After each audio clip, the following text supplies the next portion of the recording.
So yan mga kabokals ha. So yun, nagkaroon tayo ng idea kung ano ba talaga paano ba gawin yung hemodialysis, yung peritoneal dialysis. So ganyan po. May mga sukat, may mga timbang-timbang, hindi po basta-basta kailangan sukat talaga yung kung ano yung sinabi ng doktor, yun yung susundin. Tapos may recording siya, ganyan. Tawan niya payat na oh. Mga kabokals. Payat na. Ganyan talaga, laban lang.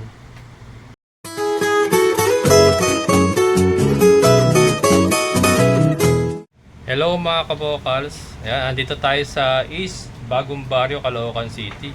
Sa bahay ni partner. Ayun, parang ayan, si partner mga kabokals and si RN Micaela. Ayan mga kabokals. Sorry, ayan. Ayan, mas malinaw. Ayan mga kabokals. Si RN Micaela Masangkay. Ayan, one take mga kabokals. Pasado yan, oh. RN na yan. Ayan, si Lala. Bati mo yung mama at papa mo. Baka nanonood. Hi, Mai. Nasa vlog na ako ni Tito. Ayan, si partner mga kabokals. Hello. Oh, kamusta ka na? Ayos naman, awa ng Diyos. Pumayat na mga kabokals. Nakita niyo yung braso niyo. Yes. Shaggy na. Oh. Dati sinlaki na hita ko yan. Ngayon. Oh. Talagang yung epekto talaga ng sakit niya. Na evident na. Pero okay naman, nakakaano ka na, no? Medyo okay. Mas okay siya dati nung hindi pa siya kasi nung hindi pa siya na dialysis, nahirapan siya huminga. Saka yung paa niya sobrang manas, pero ngayon na ngayon na nagda-dialysis na siya. Wala nang manas, saka maliit na. Dati sinlaki ng bewang ko yan, ngayon. Okay, sinlaki ng bewang. Ayan, ba't ba na tayo nandito mga kabokals? Birthday. Birthday ni partner mga kabokals. Happy na birthday pa. Ayan. So kami lang yung aming handa. Meron siyang cake, apritada, spaghetti, fried chicken, sa kanin. Ayan. Yan lang. Kami lang naman. My 50th birthday. December 10. Ilan taon ka na? 50. 50 anyos na mga kabokals. So, anong wish mo sa birthday mo? Sana mabuhay ko. Aba pa yan. Basta lang. Pray lang, saka yung tuloy-tuloy mo lang yung dialysis. Saka wag kang yung kain ka ng yung maganda sa kidney para at least makatulong. Yes. Ayan, mga prutas, saka mga gulay na maganda sa kidney. Yes. Ayan. So, yung mga kabokals, dito tayo. Madilim na, sorry. Kasi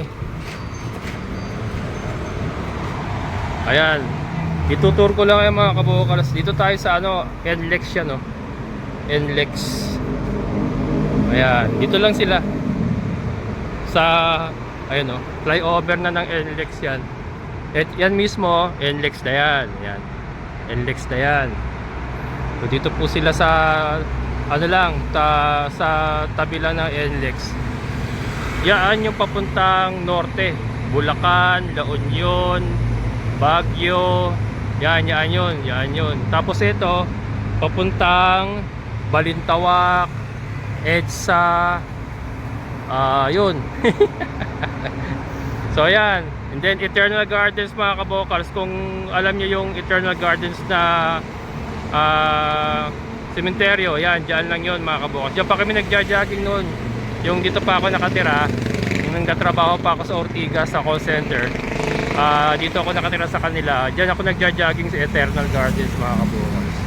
So yan ito wala ito. Matagal na rin kasi ako hindi nakapunta rito. Nung dito pa ako sa kanila nakatira, ang tagal na panahon.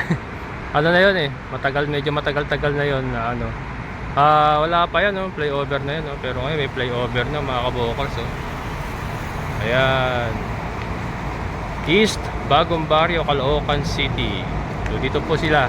Ito po ang kanilang bahay. Ayan, ito po ang kanilang community. So balik na tayo, kakain na, gutom na ako. Siyempre na ako dumating dito 9:30 na mga kabokals. 9:30 na kasi kailangan pa natin mag-ayos ng mga Kailangan pa natin ayusin yung mga alaga natin. Kaya gabi na rin ako nakapunta rito. Si Lala? Uwi na. Umuwi na? Umuwi na sila. May gagabi pa ba siya sa'yo? Magdi-dressing pa siya sa Magdi-dressing. Umuwi mo na sila Lala mga kabukas. Kasi si Lala, si Micaela, doon sa kabila. May bahay sila doon sa kabila. Sila kasi magkakapatid, may kanya-kanya silang bahay. Doon sa kabila. Pero babalik siya mamaya kasi magdi-dressing pa. So kami kumain na ba si Lala? Kumain na pala eh. Kaya kakain muna ako. Actually kumain na rin siya. Ako na lang kakain. Tumikim lang Ako na lang. busog na ako. Ako na lang kakain kasi gabi na nga ako nakarating mga kabuo. Halos mag 9:30, halos 10:30, alas 10 na yata. Oo. Mag alas 10. So kakain muna ako mga kabuo. Yan mga kabuo, kain tayo. Kain po tayo. Kain tayo mga kabuo. So magkakanin muna ako. Tapos pagkataas ng kanin, spaghetti.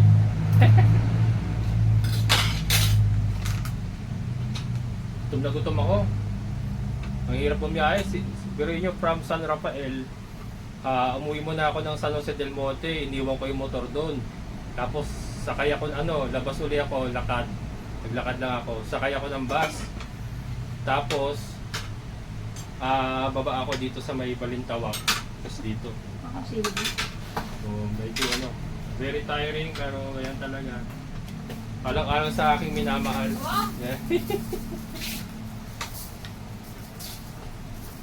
Fried chicken mga kabukals. Saka apritada. Kain tayo. Mas patanda sa akin yung isang taon niya mga kabukals. Buwan lang pala. Kasi sa March birthday ko naman. So 50 na rin ako sa March.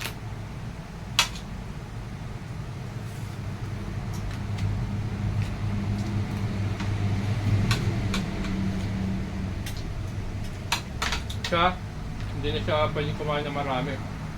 Konti-konti lang kinakain niya.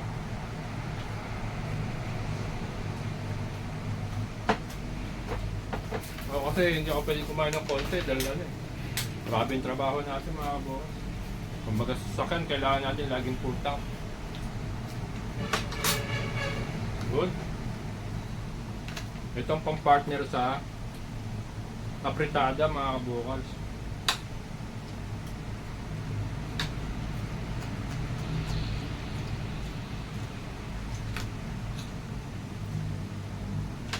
Pagana.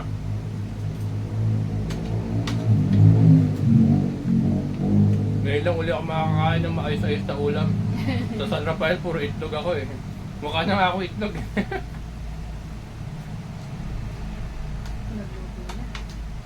Nga ba niluto na ito?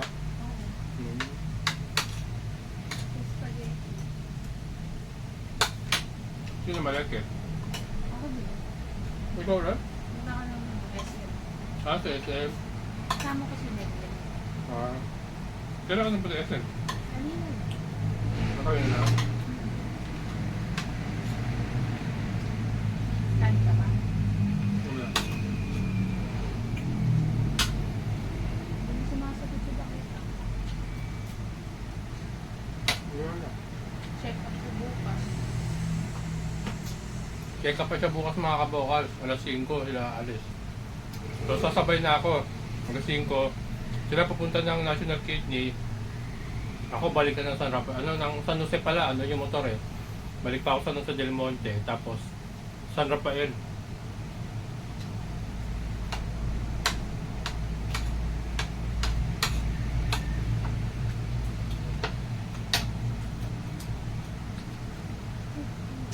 Yung baso. Ay, soft drink gusto mo? Hindi na ako nisusoft drink mga kabukas. Tubig na lang. Pero kape, hindi ko maalis. Buhay ko yan. Kape lang talaga, hindi ko kayang ialis.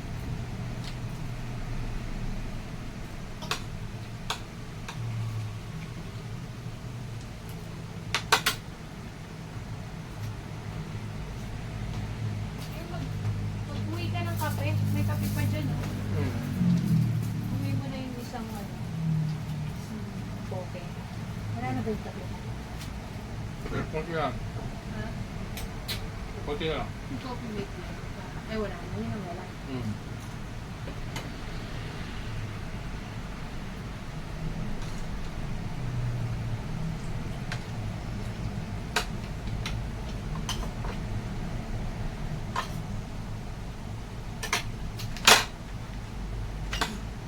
Baka matutulog yung lala.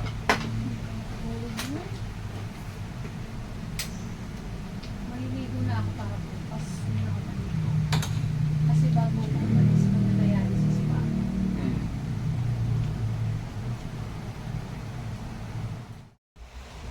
Ayan mga kabokals. So gagawin? Nililinisin? Oo. Dressing. Didressingan na. Ayan, kaliligo lang ni partner. Yan si RN Micaela Masangkay in action. Napapractice na kagad yung kanyang profession. Ayan. Pasado yan mga kabokals, one take lang. Ano yung exam mo na yun? PNLE po. PNLD. PNLE. PNLE. Yeah po. Yan, yun yung para sa nursing. Ayan. One take lang mga kabokals, pasado yan. Nurses licensure exam. Ayan. Kaya siya po ngayon ay RN Micaela Masangkay na. Yes. Ayan, oh, nagpa-practice na. Oh. Nagpa-practice niya yung tita niya. Dito ka na lang kaya mag-ay. Yan, mamaya mga kabokal, ipapakita naman namin yung pagdadialysis. So ngayon, dinidressing muna ni Lala. Mamaya kasi 12 pa, no? Ma? Oo. 12 pa yung dialysis talaga niya. Mamaya, doon po sa mga hindi pa nakakita ng dinadialysis na peritoneal, ayan, mamaya ipapakita namin. Anong oras na ba? Alas 11 pasado. Pwede na ako mag-dialysis actually. Pagkatapos mo niyan. Oo. Wala na bang ano? Yan yung ba? Ano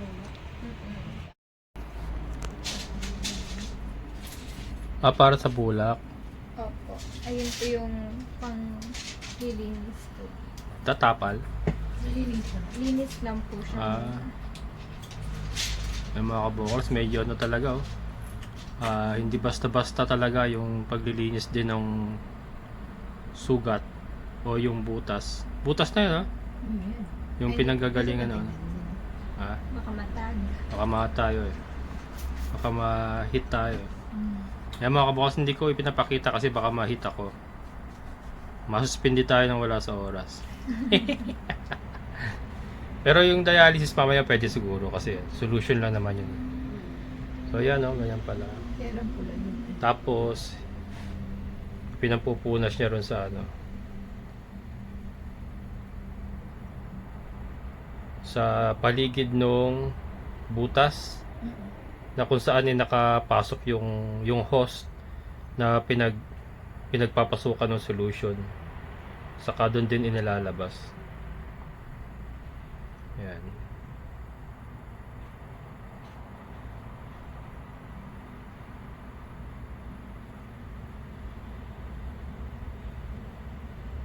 Kailangan well sanitize ang kamay.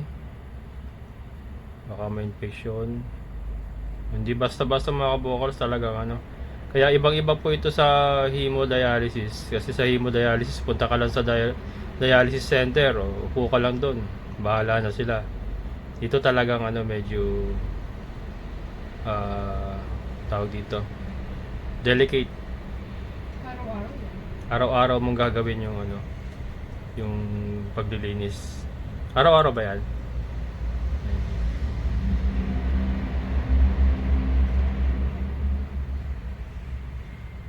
Bagay di naman kita eh. Pwede pala. Di naman pala kita yung Ayan mga kabokals, di naman pala kita yung mismong butas. Pero ayun yung host. Ayan o. Yun yung nililinisan ni Lala. Masakit? Pag nagalgalaw, hindi masakit. Ano yung nabubunot yan? Oo. Nabubunot yan? So hindi pala siya delikado pala siya mahila din Wala ka. Pero may stopper siya sa loob. May stopper sa loob. So naka yun sa balat? Hindi siya basta sa loob ng tiyan. Sa loob ng tiyan? Oo, hindi siya basta-basta mahuhugot din. May stopper siya. Ano yung stopper? Goma? Hindi ko alam. Bilog daw, sabi ni Bilog. Usually, parang ini-inflate siya. Pwedeng naka-inflate, pwedeng malaki po yung nasa loob para hindi po siya mahila agad. Yung hose mas malaki nasa loob, parang ganon. Hindi, yung parang stopper niya. Stopper. Parang washer, gano'n. Kumbaga sasakyan mga kabukas. May washer si partner sa loob.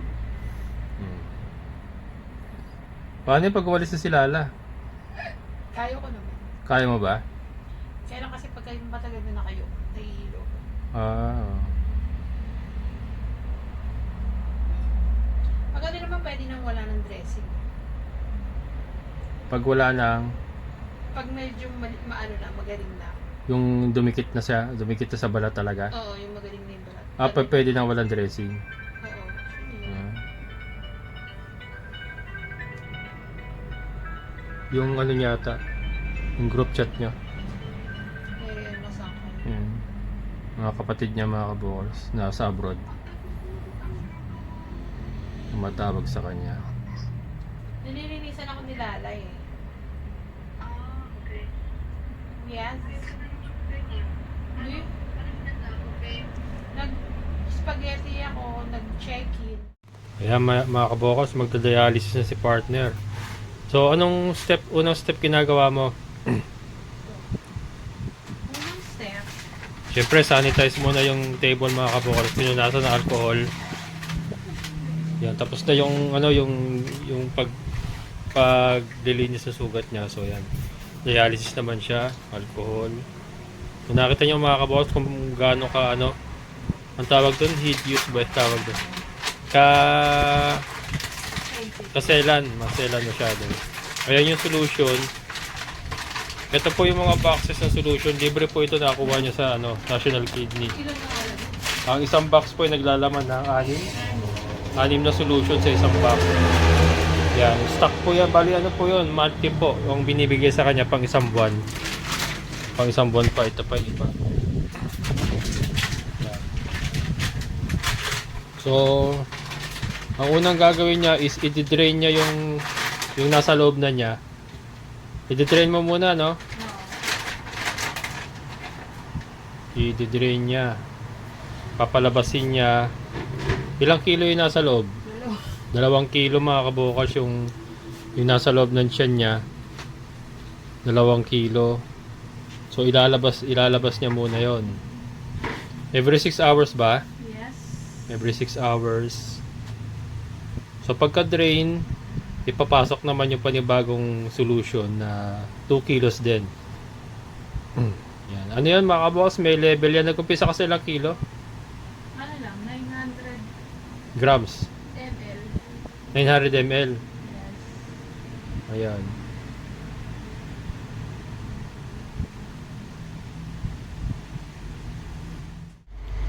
Ito mga kabukas yung paglalagyan ng ilalabas niya. So ayun. Yan pa i-connecta mo. Oo. Yan yung i-connecta niya doon sa nakakabit sa tiyan niya. Ayun. Yung kulay blue na yon, yun po yung nakakabit sa tiyan niya. So i-connecta lang niya. Yan, connecta niya lang. Tapos tatapo na yun doon sa sa bag na yan. Yan. Yan na. Yan na Kaya mga ganyan, kabukas. kasi ano yan, Ah. betadine. May betadine, kaya kulay pula. Ayan. Ayan na siya mga kabukals. Dumadaloy na. Tapos, iyan. So, ilalabas yun lahat. So, yan kumbaga, andyan yung mga dumi. No? Yung mga dumi, mga toxin. Yung, kumbaga, yung ginagawa ng kidney niya, parang yaan yun. Kaya lang, inilalabas, tapos pinapalitan ng bago. Yan, ito ipapalit mamaya. So yun, hihintayin muna namin na maubos lahat yung ipinasok niya nung una bago ipasok ulit ito. At least, 2,000 or more than. Pwede sumobra. Kailangan nga mas maganda sa kubra. Saan nanggagaling yung mga sobra na yun? Sa mga iniinom kong tubig. Yung mga iniinom mong fluid. Kumbaga yung mga iniinom mo palang fluid, sumasama rin dyan. Kaya nakakaiwas ka sa yung pamamanas, saka yung pagkakaroon ng tubig sa baga. Kasi yun pala yun mga kabukals. Kasi di ba pagka hindi tayo nagda-dialysis, sir, ang kidney natin, ang number one pong nagiging problema doon is yung pamamanas at saka yung pagkakaroon ng tubig sa baga. So yun po yung ano, yung pala yun. So inilalabas lahat ng excess fluid kasama yung ano, kasama yung mga dumi niya sa katawan. Yan. So yung yan yung mamaya yung ano. Yan yung solution na bago, no. Pero babawasan ko. 2,000. Ang laman kasi nito is nasa 2,500. Dapat ang ano lang is 2,000. Paano may iwan? Tatapon na. I-drain ng konti. Magbabawas ka. At hindi na magagamit yung naibawas. Hindi na. Ganon. Tatanggalin mo yung ano. Basta kailangan 2,000 lang ang nilalagay mo. So sobrang dami pala pag inilagay lahat yan, ano? Oo. Mabigat pa sa pakiramdam. Parang lang ano. Busog. Busog. Yun. Parang laging busog. Oo. Kaya mga kabokals, para pang siyempre, ikaw ba naman lagyan ka ng ganyang karami sa tiyan mo? 2 kilo yun. 2 kilo nasa tiyan mo. Talaga yung pakiramdam mo palaging ano, mabigat. Yan. Yung buhay, yan po ang buhay ng isang nagda-dialysis, peritoneal, buhay ng isang peritoneal dialysis patient. So, every 6 hours, tapos kailangan niya may mga recording kayo, no? I-record niya yung mga ano niya, pagda-dialysis niya. So, yun. Ang ano pala nito mga kabokals, kunyari, kasi nagpisa nga siya sa 900 ml, parang hindi tumatalab ba, parang ganun. So, dinagdagan hanggang sa umabot siya sa 2,000 ml. Kaya, yun. Depende pala. So, ito, 2,500 pala yung laman yan. Ang una ko is 450. 450 ka nagsimula. Oo, tapos ayun, 8:30 AM ang start, ang ano ko is 450. Kailan yan? Tapos, noong October 24. Yan yung una-una mo. Oo. Tapos, Tapos, pagdating ng 2:58 PM, ang pinasok 650. Parang, ano siya eh, kailangan every other day magdadagdag ka ng 100 hanggang maano mo yung 2,000. Ayun, 600, 500. Let's see. padagdag ng Yes. 100. Oo. Ganun pala yung mga kabokal. So, padagdag pala ng padagdag. Tapos, pinako ka na sa 2,000 kasi okay ka na ron. Oo. Yun lang naman talaga yung pinaka ano. Ay, yung Oo, pinaka-maximum. maximum. Ba't 2,500 dito yung laman nito? Wala lang, pasobra. Pasobra lang. Mm-mm. Just in case may emergency siguro na ano, kailangan pasobrahan. Oo. 500. 500 pala para ito. Pinasok sa akin 500. 500 nung una. 500. Tapos naging 800. Hmm. 800. Nung ikalawang araw. Hindi ako nagsulat nito. Ayun na, naging nung Ayun, dun pangatlong yun. araw, 900. Yan, 900. Oo. Tapos, kasi ano eh, dapat ano to eh. Pagdating ng dapat mga 5 araw, nasa 1 plus na ako eh. Napako ko sa 900. Kasi si Marga, hindi alam na ano, dapat gano'n. Nag-training siya na Hindi siya ano. Hindi. Ayan mga kabokal, so tapos na, nailabas niya na. Ito, ano na, bago na ito. So, nakasabit siya. Parang dextrose pa. Yan. 2 2,000 ano, ml. 2 kilos. Ayan. Bubuksan ko na ulit. May bukasan siya. May bukasan, sarap.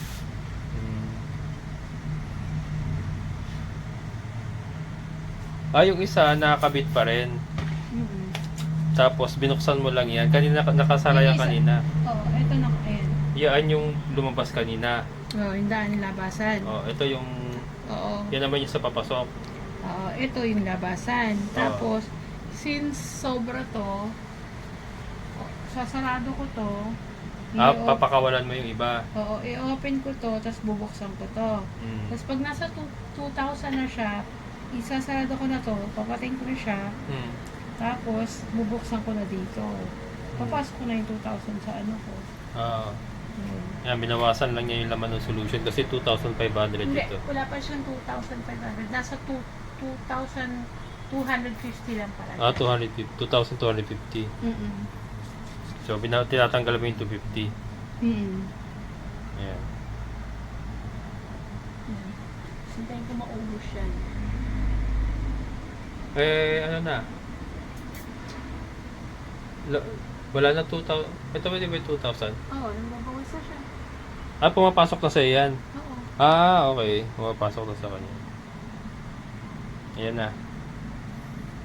So, yun yung mga kabukal. So, ubusin nyo na yan. Ito, ipapasok lahat yan. Mm-mm. So, ubusin nyo na yan. Yan yan. Pumapasok na sa loob ng tiyan niya, mga kabukals. Ayan. So, ganun po yun. Tapos, after 6 hours, bukas ulit, ng umaga, ilalabas na naman niya. Tapos, palit na naman ang panibagong ganito. Panibagong solution. Ganun lang po yun. Every 6 hours yung pong ginagawa niya. So, medyo, matrabaho din. Kasi yun ang routine niya palagi. So yan mga kabokals ha. So yun, nagkaroon tayo ng idea kung ano ba talaga paano ba gawin yung hemodialysis, yung peritoneal dialysis. So ganyan po. May mga sukat, may mga timbang-timbang, hindi po basta-basta kailangan sukat talaga yung kung ano yung sinabi ng doktor, yun yung susundin. Tapos may recording siya, ganyan. Ayan. So mga ilang minuto kaya yan? Kanina, lang yan. Nasa, Mga wala pang 10 minutes siguro. Wala pang 10 minutes Wala sila. pa. Ganun mga kabokals. 52. Ay, hindi. Nasa 18 minutes. 18 minutes. Ayan. So yan mga kabokals, yung pong buhay ng nagda-dialysis, peritoneal. Medyo maselan. Pero ganun talaga kailangan gawin kasi yun ang kailangan ng katawan niya. Payat na mga kabokals. Payat na. Ganyan talaga, laban lang. O yan, paalam na tayo. Kataas niya, magpapahinga na rin kami. Yes. Ayan mga kabokals. Tuloy lang ang laban namin. Happy birthday. Thank you. Ayan. Paalam ko na. Bye-bye po. Ayan, bye-bye na mga kabokals. Amazing na buhay.